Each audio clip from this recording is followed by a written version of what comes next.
একদিন সন্ধ্যাবেলা বৃন্দাবনের আকাশে নরম আলোর ছায়া পড়েছে।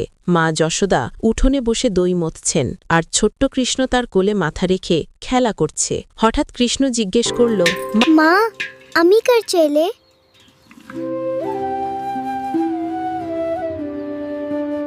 যশোদা মৃদু হেসে বললেন, তুই তো আমারই লাল।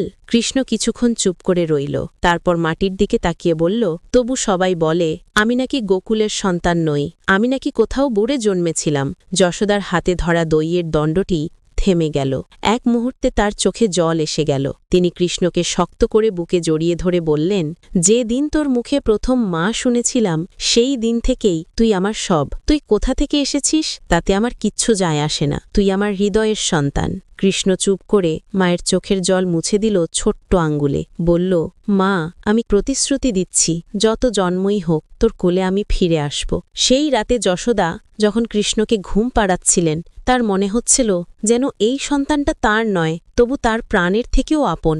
চাঁদের আলোয় কৃষ্ণের মুখে শান্ত হাসি ফুটে আছে, আর যশোদা মৃদু কণ্ঠে বললেন, প্রভু, যদি সত্যিই তুই ঈশ্বর হস, তবে আমায় ভুলে যাস না, কারণ আমি তোকে ভগবান বলে নয়, ছেলে বলে ভালোবেসেছি। সেই কথা শুনে কৃষ্ণের চোখের কোণেও এক বিন্দু অশ্রু ঝরল, যে অশ্রুয়ে পৃথিবীর কেউ দেখতে পায়নি। কিন্তু সেই অশ্রুই লেখা রইল, ভগবানও এক মায়ের ভালোবাসার কাছে নতমস্তক। যশোদা কৃষ্ণের সম্পর্ক আমাদের শেখায়, ভালোবাসার সম্পর্ক জন্মে নয়, আত্মায় গাঁথা হয়। যেখানে মায়ের স্নেহ নিঃস্বার্থ, সেখানে ভগবানও শুধু সন্তান হয়ে যেতে চান।